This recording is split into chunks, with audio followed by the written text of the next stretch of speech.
Hello, friends. Oh, wait, let me turn the air off. Okay. Hello, friends. Thanks for come on back and visiting. So, I want to talk about sort of humanity, but I want to talk about the stress that humanity is feeling and who we are and post-traumatic stress disorder, because that's pretty much what we all have. I know that you think that's like a Vietnam or a war kind of phenomenon, but no. You watch TV all the time, you got PTSD. There's so much violence everywhere we look that your body doesn't know, and you're responding and watching people get killed all the time. Used to be people would have a whole lifetime and they may never see anyone, be murdered. So the fact that we see people murdered all the time by the time we're 8 years old is insane. That's just pathological. The universe has a plan for me. Well, I hope so. The universe has a plan for me. So, PTSD, this is about us being the special. Remember I said watch the Lego movie because we're all the special, we're all the most interesting person? Yeah, well, PTSD. So, post-traumatic stress disorder and then chronic post-traumatic stress disorder can come from just having a lousy childhood or having a lousy parent. You're constantly traumatized. You don't even know what it feels like to be normal because you've never been normal. I had demonic attachments put on me as an infant, and I recently removed them, and boy, I never realized how much they were influencing me. I mean, suggesting things that I do and all kinds of stuff. Compelling me to do things I didn't want to do. Well, I thought I wanted to do them, but, the demonic attachments are real. And no, I wasn't like, my head wasn't spinning in 360 degrees, not at all. In fact, most people thought I was just fine and normal. Speak up and speak out. Let your voice be heard loud and clear. Well, I guess that's what I'm doing today. No shine. There you go. So, I think that these people need to be able to have a voice. They need to be able to say, this is shitty and I'm not liking it and it's got to stop. So, Now, the other day I was doing something and I really couldn't do anything else except sit there and use my knuckles on the phone because my hands were all sticky. I was processing honey. And anyway, I lost my train of thought here. Processing honey. Oh yeah, and I was online, and I went to some places, and the people there were just like nonchalant about the amount of harassment and stuff like that, and I was like very uncomfortable. Reunion of souls. Reunion of souls. Yeah, maybe the reunion of souls to itself. Like finding out who you are, reconnecting with your inner child and your higher self. Let's see what Reunion of Souls has to say for us. Let's see, what number? 7. Well, that's a good lucky number. Alright, I gotta get my glasses here. Once again, ill-prepared.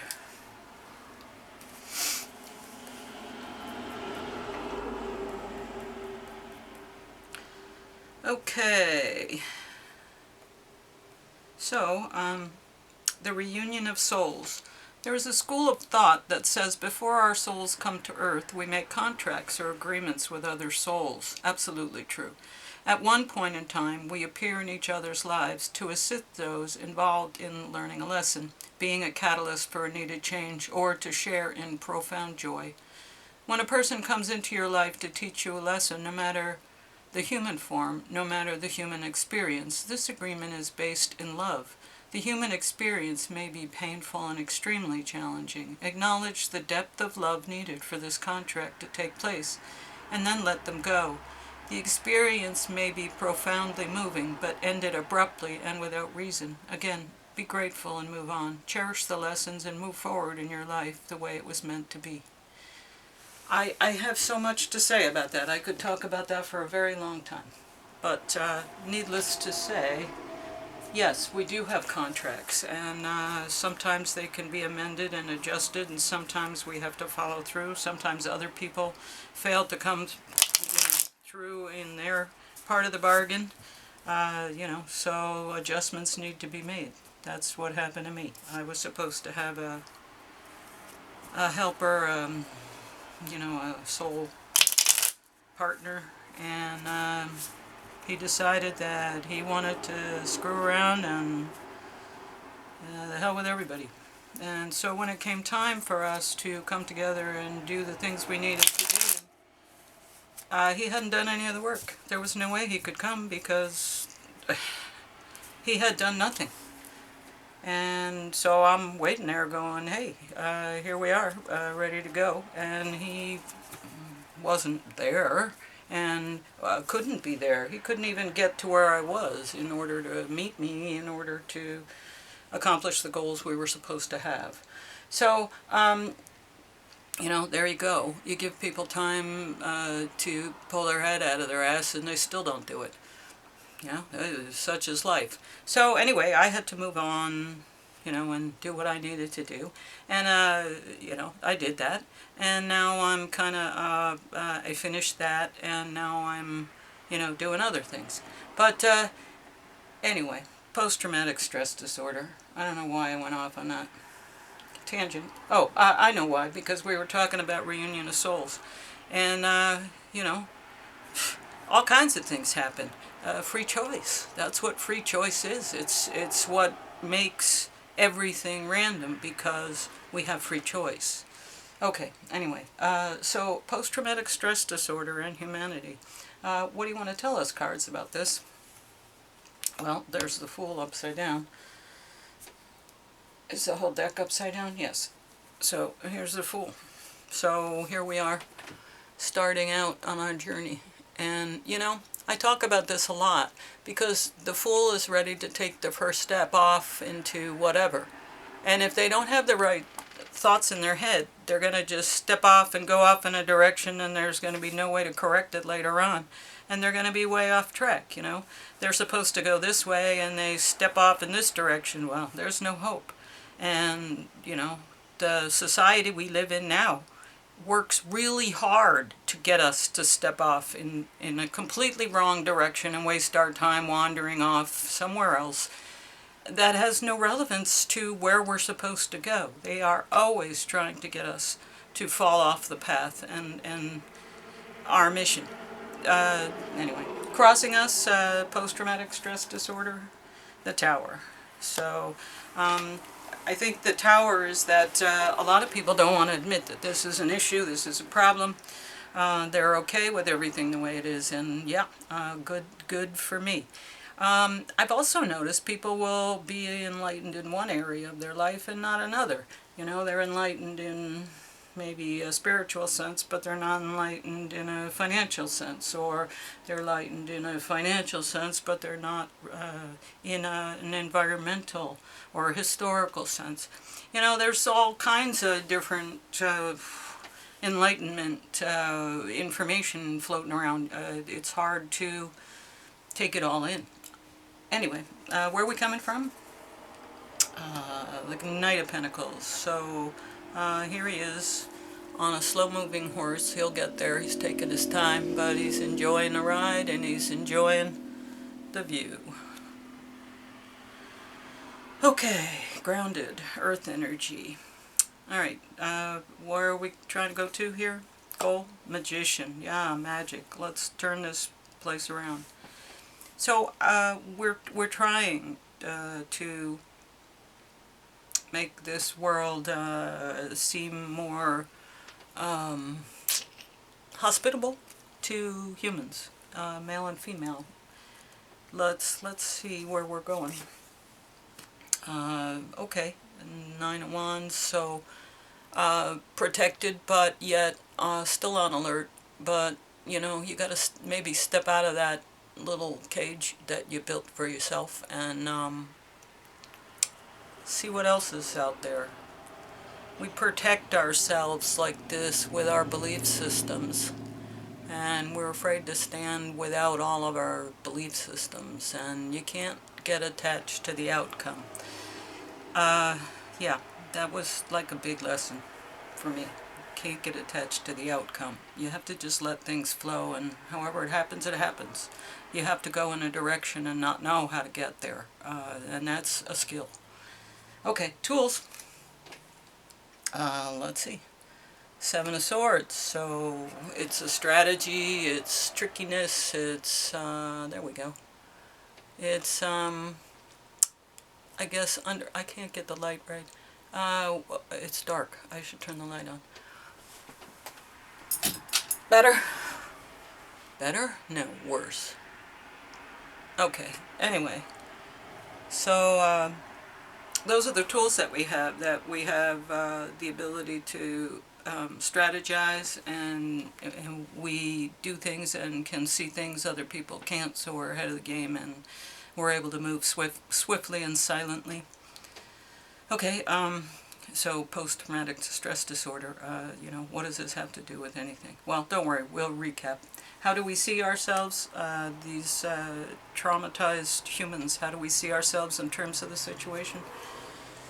The Empress, so sovereign, comfortable, in our right place and energy. Sometimes she is pregnant. There is fertility. She is with the wheat. She is also holding the orb, I guess, or the scepter in the orb.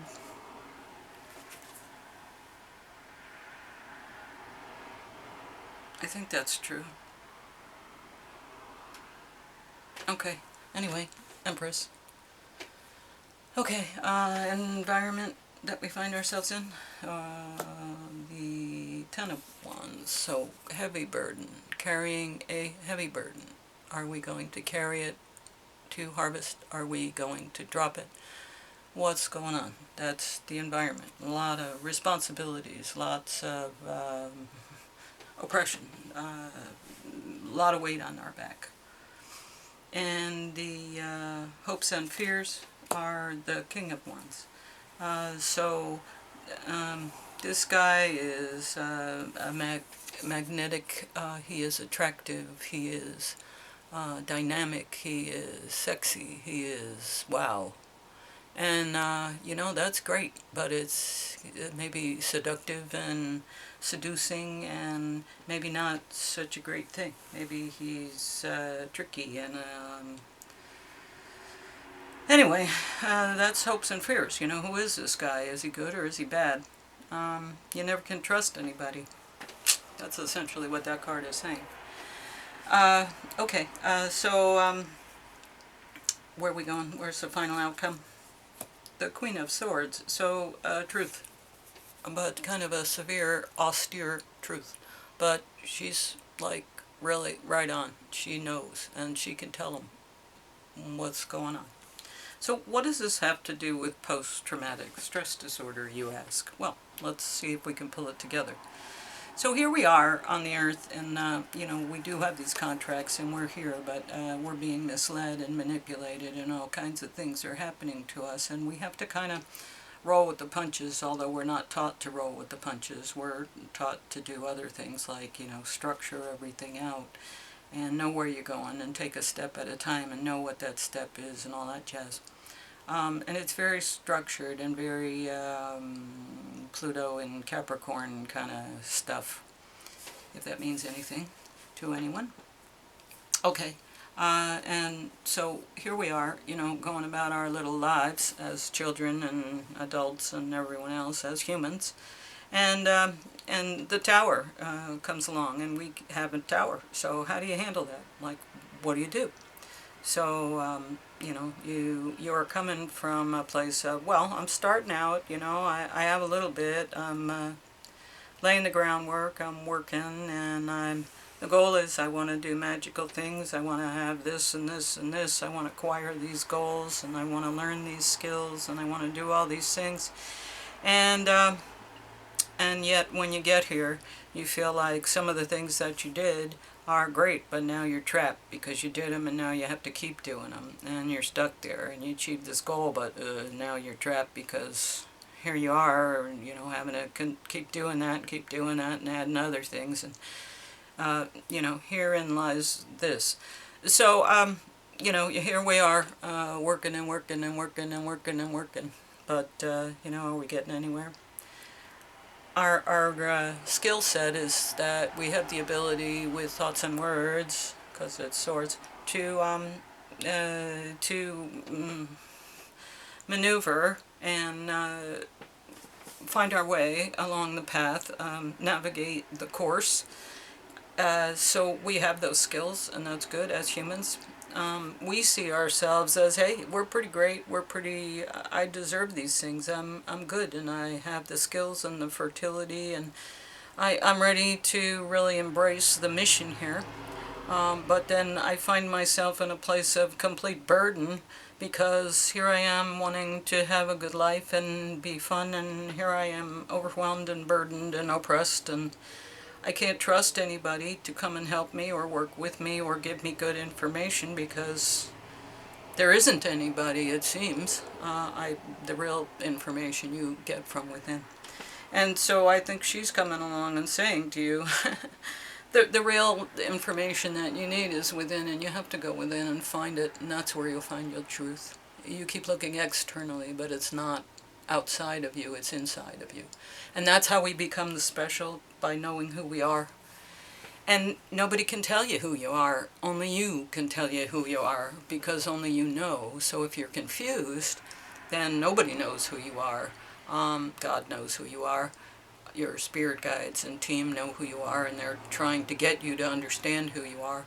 But if you don't know who you are, there's a real blockage there. There's a real blockage there, because that in itself is a tower. You don't know who you are. You don't know where you're supposed to go or what you're supposed to do.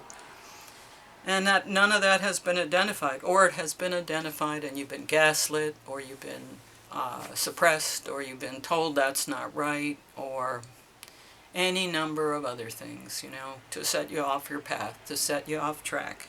So you can't start off and go this way.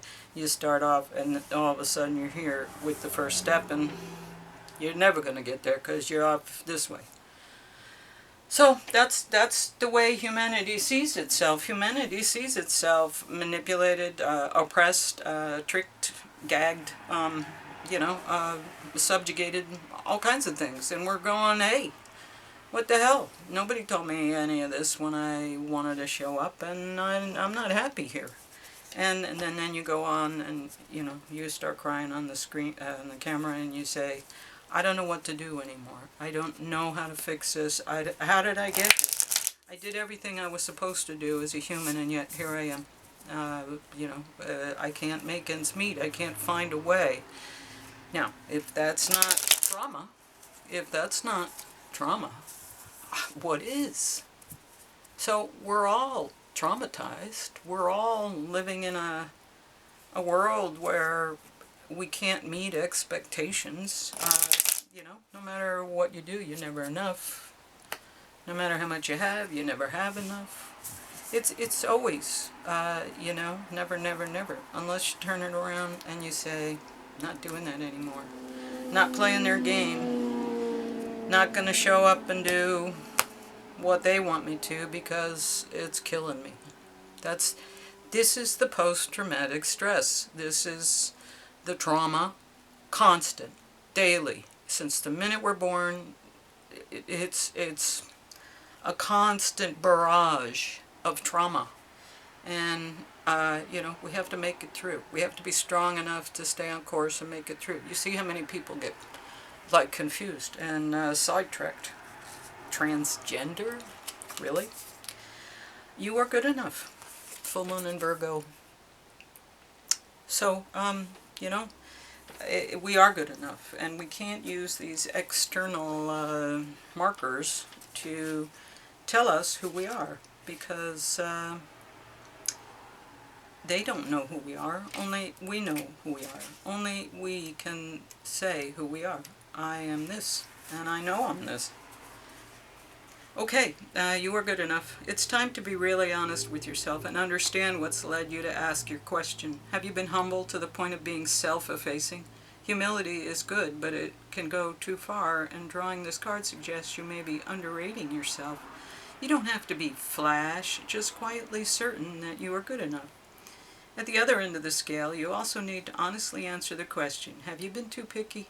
The full moon and Virgo card needs some truthful answers. Once you've given them, it should be easier to see how you got where you are. Your next step should be then more obvious to you. Pay attention to the details. Hard work brings results. Find a balance between the cosmic and the mundane in your daily life. Worrying too much will attract more things to worry about. Have you been overly critical? An apology may be in order. Stop second-guessing yourself. Yeah, that's a biggie. Raise your karma by doing something good for someone else. The full moon in Virgo is a time to declutter your life, your home, and your office. It's the time to sort what's good in your life from what's not serving you. It's also the time to clear out your energies via salt baths and meditations, and to practice getting more grounded by walking barefoot. No matter when you draw this card, it's a reminder that any time is a good time to start living a healthier life. Well, here we go. Setting you off and saying, go live a good life. You are good enough. The universe has a plan for me. It sure does. It has a plan for everyone. The, the planets move in such a way in the sky that no one is ever the same as anyone else. They're born somewhere else. They're born, in a different country. They're born at a different time. The stars, even if it's the exact same time and the exact same location, the stars are in a different alignment. It's all different, unless, every 26,000 years it repeats. So you are all unique. You are all different. You are all the most excellent thing because of how special you are. You only show up once every 26,000 years. That's you. And then when you show up again somewhere else, another 26,000 years later, it's different because it's not even the same century. So everyone who has ever born has been unique in a very specific way. As I learn astrology, I've learned so much about myself. If you want to learn about yourself and who you are and what your mission is, just learn about the astrology. It'll tell you everything. It'll even tell you about events that have happened to you. And they were, predestined. They were in your horoscope. Okay, animal.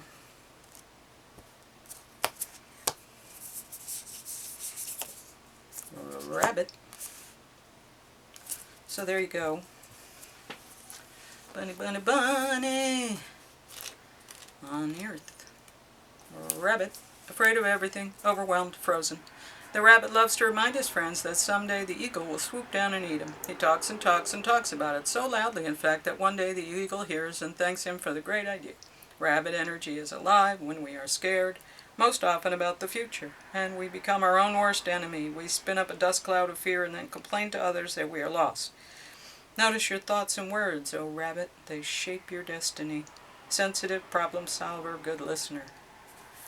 So, yeah, that's who humanity is when they're out of alignment with their mission, when they're out of alignment with who they are. They become the rabbit. They become nervous and fearful. Do you know the opposite of love is not hate? The opposite of love, because hate and love are very much aligned. It's strong passion. But the opposite of love is fear. And this is fear. And this is fear.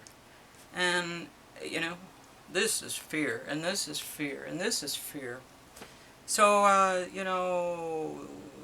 cut it out. Do better. Be better. Find out who you are. Find out who you are. Don't keep doing things the same way and being miserable. Try new stuff. I get yelled at all the time because I'm interested in everything. I listen to everything. Even if I don't agree with it, I'll listen to it and I'll hear it and I'll think about it. but I don't necessarily agree to it just because I listened to it. I have an open mind and I purview many things. There are things that I've learned 10, 20 years ago that are finally making sense to me now. They have finally fallen into place, but those little kernels of wisdom have stayed with me throughout my life, so that when I needed them I could pull them out and say, here they are, it did make sense because of this. So, you know, you pull a piece from here, pull a piece from here, pull a piece from here, and all of a sudden you got a story that makes sense to you. Anyway, you know, turn off the damn phone, turn off the damn TV, just sit with yourself and figure out who you are.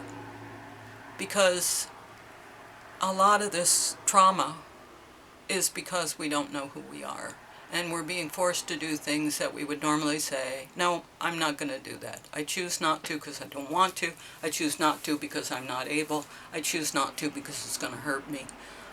Whatever reason. But we're going to be able to say, no, that's not me and I'm not doing it. So that's kind of where I am, and nobody likes me because that's kind of where I am. But, you know, got to do what you got to do. But I am not fearful. Take a page from the book of Dune. Fear is the mind killer. It is the small death that leads to obliteration. I will face my fears and let them pass through me. And when I am done, only I will remain. Thanks. Like, share, subscribe. See you tomorrow.